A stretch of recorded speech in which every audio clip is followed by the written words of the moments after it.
Is it okay if I share a story with you? Is it okay if I tell you that life sometimes may get hard? Is it okay if I share my flame to help you light your torch so you can see the way? Because you see, I was told at the age of 17 by a homeless man that life is the dash between the date of your birth and the date God calls you home to be with Him. But you see, he said it was my choice to put something at the end of that dash early or take the path God has set for me, leaving this earth knowing I fulfilled my calling. It kind of shocked me because I was looking into a homeless man's eyes whom I should be inspiring and motivating, giving him the extra dollars out of my pocket and saying the kind words, "Take care."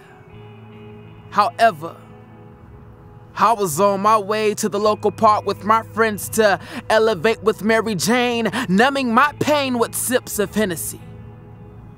But it never occurred to me that a homeless man could speak words of wisdom to an educated person like me. You see, I thought I would never live to see the age of 21 or even be 18. Because death was all around me and becoming a product of my environment became a cycle. I stopped writing because freedom wasn't free and the price didn't come cheap. I was misunderstood by many. I was afraid to stand before my peers and speak a message of life. I didn't want to be criticized by the people whom I was trying to be accepted by.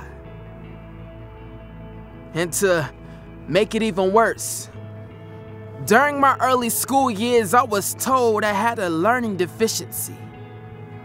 I couldn't learn like the rest of the classroom and catch on to the material.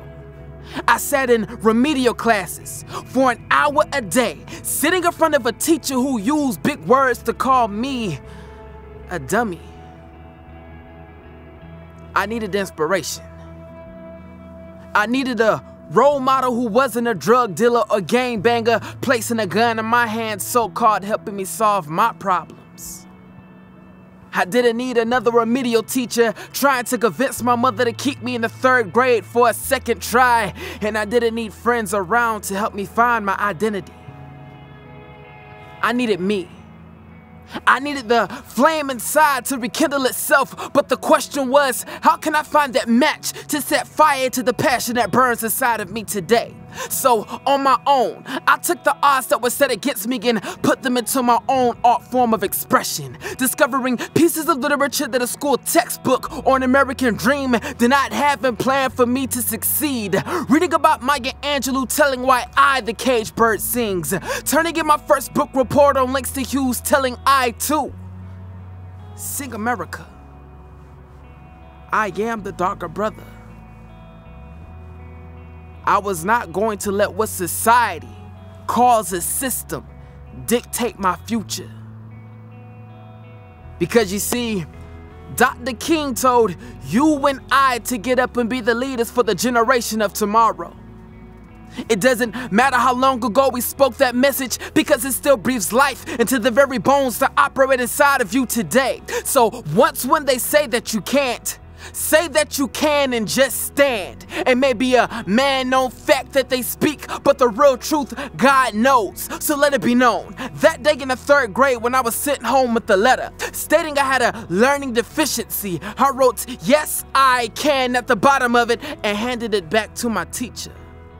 I was not going to let a piece of paper dictate my future.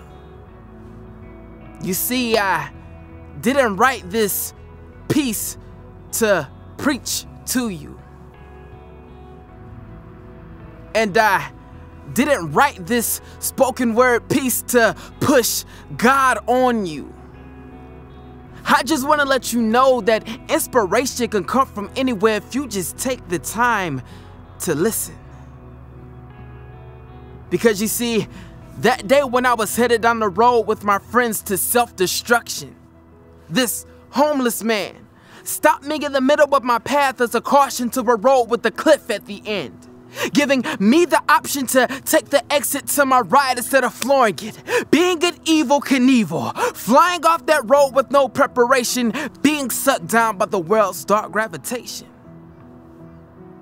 That too became one of many of my inspirations, to rekindle a flame in me to not receive doubt or fear. Knowing that each battle that you may fight, you may shed blood, but you overcome with a brave heart and tears. You see, you have to keep fighting back, even if the mountain doesn't look like it's going anywhere. Even if your back's against the wall and your mind is telling you that's all, you gave it your all. Just give up and throw in the towel. But you see, your heart tells you to keep believing. I know there's more strength inside of you. I know this because I function everything from inside of you. Yet faith is inevitable. Society's more afraid of you than you are of them, because they know a young mind is more powerful than a gun. So I encourage you to live to tell your story, because once when you get back up, don't let them bring you back down.